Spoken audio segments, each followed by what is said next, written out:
Hola de nuevo, queridos y queridas. Tercer vídeo que en esta ocasión he grabado a continuación del segundo. Tengo que aprovechar los ratitos libres en casa.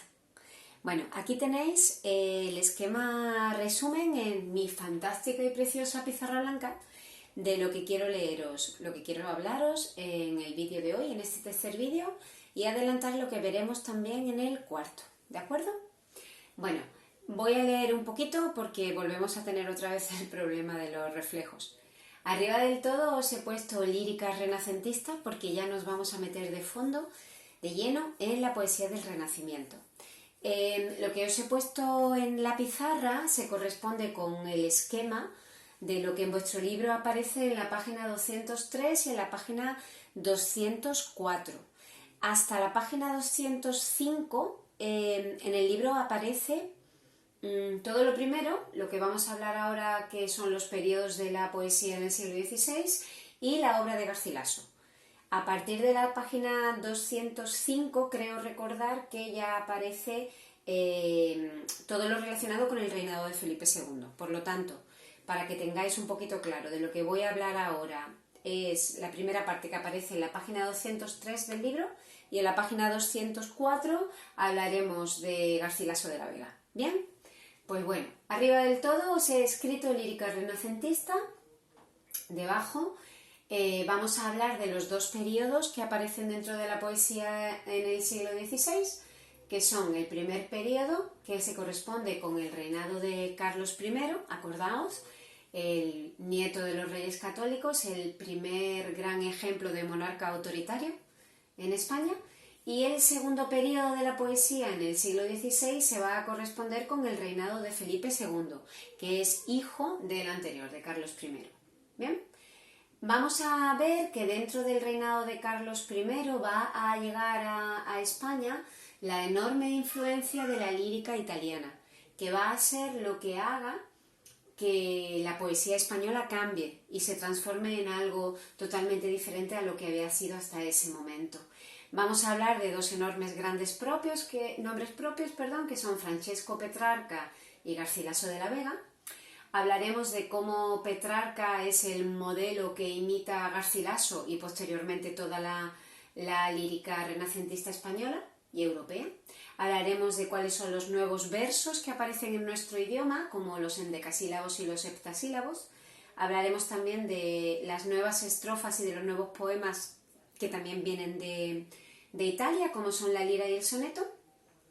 Veremos cómo hay de nuevo un enorme resurgimiento de géneros clásicos. Cuando yo hablo de clásico ya sabéis que me refiero a la antigüedad clásica grecolatina, que son las églogas, las epístolas y las odas. Y también veremos cuáles son los temas principales de este primer periodo, de esta primera parte de la poesía del siglo XVI, que son tres temas fundamentales, como el amor, la naturaleza y la mitología. Estos tres temas, que son enormes y que estarán presentes prácticamente en toda la literatura posterior, en toda la lírica posterior, influirán también en el segundo periodo, en la segunda parte, que es el reinado de Felipe II, pero aquí a estos tres temas hay que unirle el tema moral y religioso, que ya veremos qué sucede en una de las dos escuelas que aparecen dentro del reinado de Felipe II. ¿De acuerdo? Pues ahí está un poquito el esquema, que es el que voy a ir siguiendo en este tercer vídeo. ¿Bien? Hola de nuevo. Bueno, aquí sigo. Vamos a centrarnos ya en lo que es la poesía, la lírica. Acordaos que en la anterior pizarra, lo último que os había puesto aquí en el final, al fondo, era la llavecita de literatura del Renacimiento, de la cual salía lírica, poesía, la primera, luego teníamos prosa, novela y luego teatro. Pues como ya estamos dentro de la literatura del Renacimiento, vamos a estudiar el primer gran género literario del Renacimiento, que es la lírica o la poesía. ¿De acuerdo?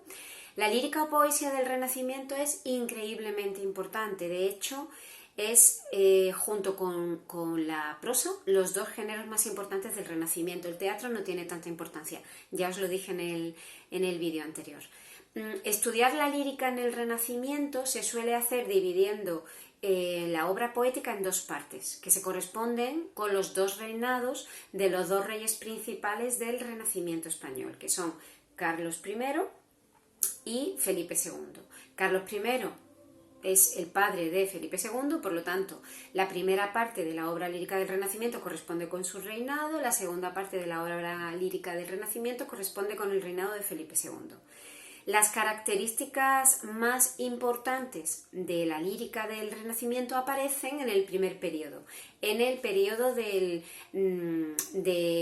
tiene como rey a Carlos I, porque en este periodo vienen de Italia todas las novedades que van a aparecer y que luego formarán parte ya de la propia lírica española o castellana. Todas las innovaciones, todas las cosas nuevas que llegan de Italia, llegan en el periodo de Carlos, ¿vale? Del rey Carlos. Luego, todas esas innovaciones se asientan y forman parte ya del ADN, digamos, del ADN de la lírica española en el reinado de su hijo Felipe. ¿De acuerdo? Pues venga, vamos allá. Hemos visto que en el reinado de Carlos I es cuando aparece esta enorme influencia de toda la lírica italiana. Ya sabéis, lo habéis aprendido en el vídeo anterior, que Italia se convierte en el modelo a seguir del Renacimiento europeo. Cuando llega el Renacimiento a España o al resto de los países de Europa, siguen el modelo que marca Italia. Si nosotros hablamos de literatura en general, hablamos de la influencia general de Italia. Si hablamos de la lírica, de la poesía, hablamos de la influencia general, en este caso concreta, que tiene la lírica italiana en la lírica castellana. ¿Bien?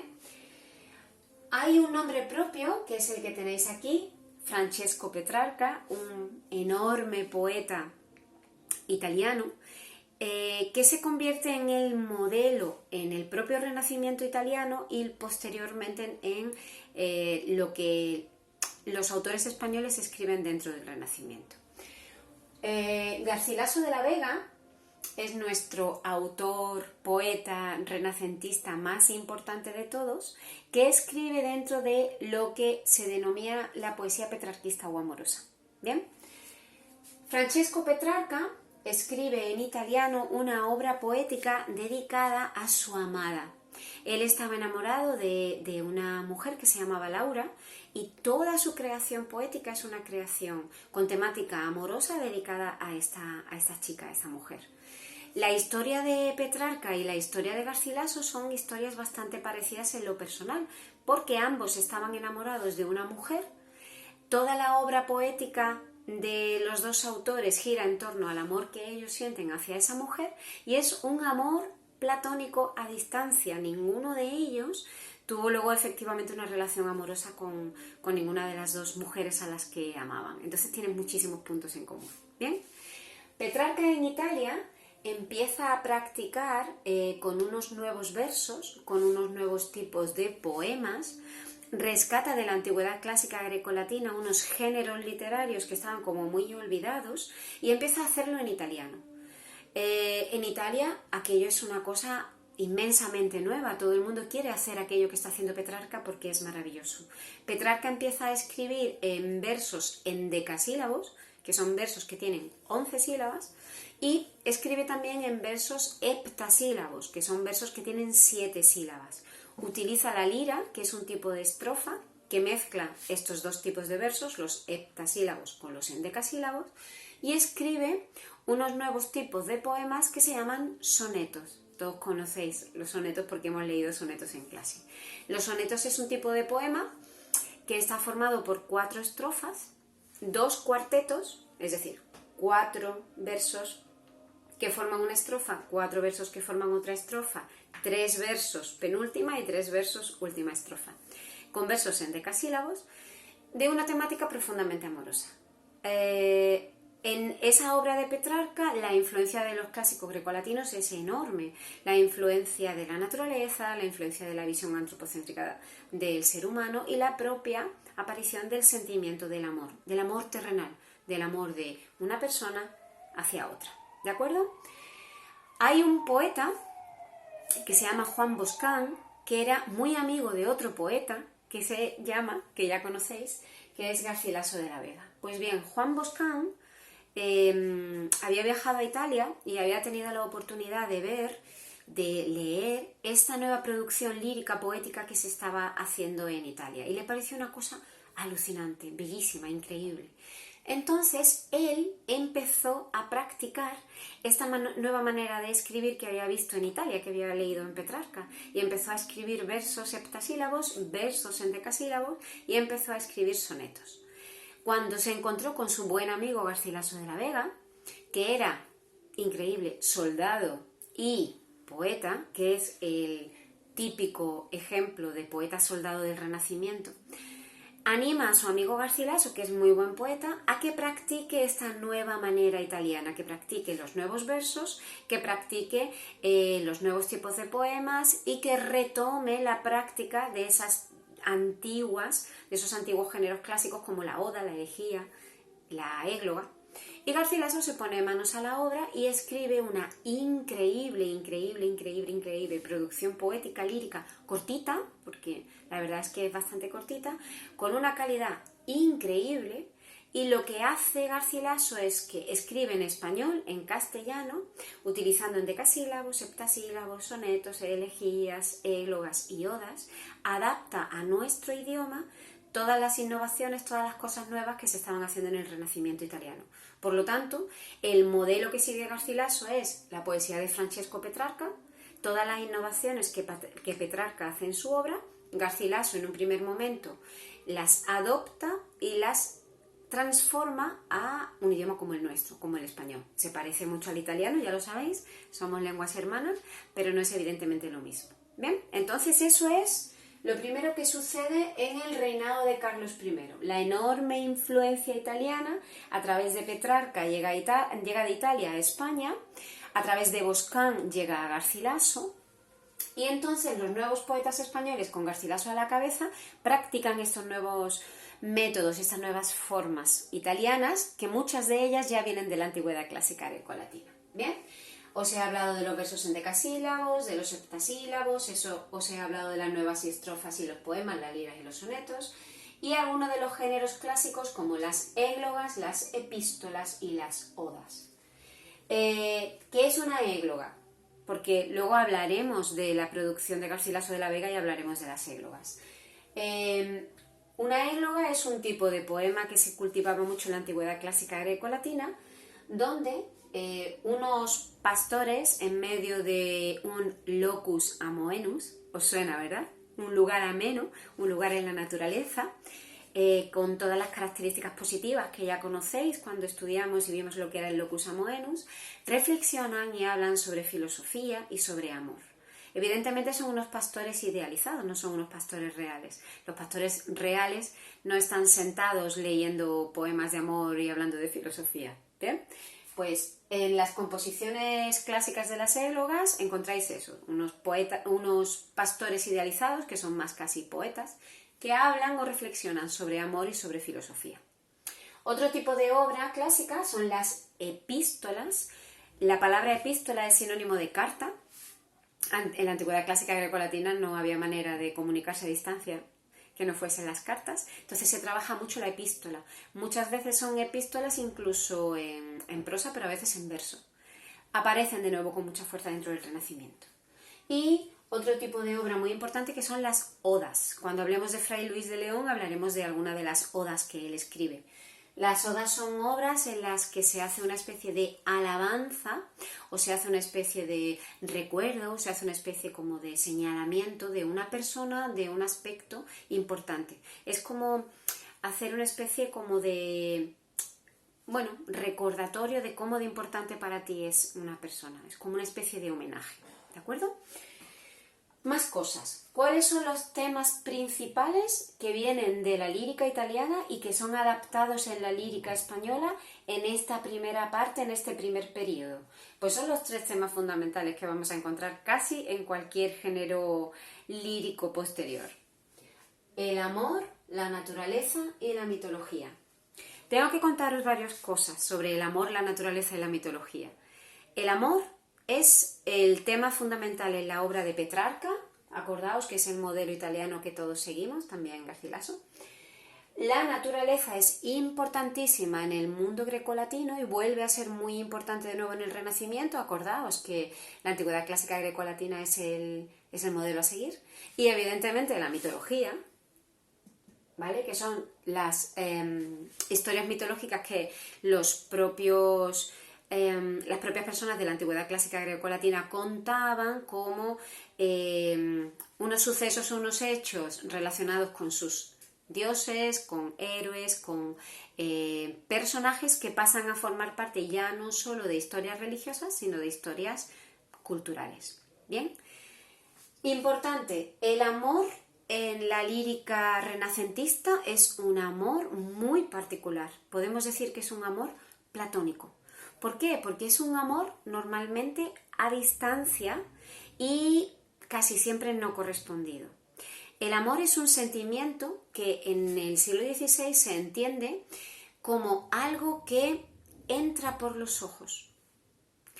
El caballero, el poeta, ve a su amada y se enamora de ella, se enamora de su belleza porque entra a través de sus ojos. Cuidado, porque aunque el amor, aquí está, es un sentimiento plenamente humano, el amor en el siglo XVI tiene una característica muy elevada porque se entiende como que la belleza de la amada es una belleza de Dios, es una belleza de la divinidad. Por lo tanto, la belleza de la amada te lleva a Dios. Cuando tú ves a la amada, te enamoras de su belleza que te entra por los ojos, que te llega al corazón. Esa belleza que te entra por los ojos y te llega al corazón es una belleza humana, pero te remite a la belleza divina. Es un amor platónico porque normalmente no es un amor correspondido. La mayoría de las veces las amadas de nuestros poetas ni siquiera se enteran de que nuestros poetas están enamorados de ellas. Y además es un amor que a veces, al no ser correspondido, al ser a distancia, provoca mucho dolor y provoca mucho sufrimiento. Pero el poeta lo acepta como parte de ese proceso, ya que el amor se entiende como un sentimiento que te eleva moralmente, que te hace mejor, ¿vale? Que te acerca de hecho a la divinidad, ¿vale? Es realmente más que algo emocional, el amor se entiende más como una cuestión espiritual, de elevación espiritual. ¿De acuerdo? Vale. La naturaleza siempre es una naturaleza benigna, siempre va a ser un locus amoenus. Siempre que vais a encontrar una referencia a la naturaleza que está muy relacionado con el amor y que está muy relacionado con la mitología, va a ser un locus amoenus. No vais a encontrar una naturaleza fea, desastrosa, eso es imposible. Más cosas. La mitología aparece siempre en las historias mitológicas muchas veces como reflejo o como ejemplo de la propia historia amorosa del poeta. Muchas veces el poeta se refleja en personajes mitológicos ya conocidos por todos para de alguna manera ejemplificar que el dolor que el poeta siente puede ser el mismo dolor que sintió ese personaje mitológico que tuvo también otra historia amorosa paralela a la suya. ¿Bien? Son historias amorosas, son historias mitológicas por todas conocidas y retomadas desde la antigüedad clásica grecolatina, que es lo que hace básicamente el Renacimiento. ¿De acuerdo? Luego, pasamos al segundo periodo, que es el reinado de Felipe II. En el reinado de Felipe II, que ya sabéis que es el hijo de Carlos I, vamos a encontrar dos escuelas líricas, dos escuelas de poesía. La primera se denomina la escuela sevillana o andaluza y la segunda se denomina la escuela salmantino-castellana. La escuela sevillana o andaluza es importante, pero no vamos a detenernos en ella porque no tenemos tiempo. Uno de sus representantes más famosos es Fernando de Herrera y cultivaban fundamentalmente poemas relacionados con la temática amorosa. La escuela castellana es una escuela muy importante donde se cultivaban temas morales y religiosos, fundamentalmente morales y religiosos. También aparece el amor, pero ese amor va a ser en este caso de verdad un amor a Dios. Aparecen tres nombres propios que son importantísimos: Fray Luis de León, San Juan de la Cruz y Santa Teresa de Jesús. Los tres autores son clérigos, son religiosos. Los tres hablan y tratan en sus obras del amor a Dios, la moral y la religión. Fray Luis se centra más en cuestiones morales y religiosas. San Juan de la Cruz y Santa Teresa de Jesús se centran más en su expresión de amor a Dios. ¿De acuerdo? Bueno, ya sabéis, ahora os ponéis, os sentáis y escribís en vuestra libreta lo más importante de todo lo que os he intentado transmitir en este tercer vídeo. ¿De acuerdo? A veces haré referencias a cosas que ya sabéis, otras veces adelantaré cosas que vendrán posteriormente. ¿De acuerdo? Un besito, mucho ánimo, os echo mucho de menos. Chao.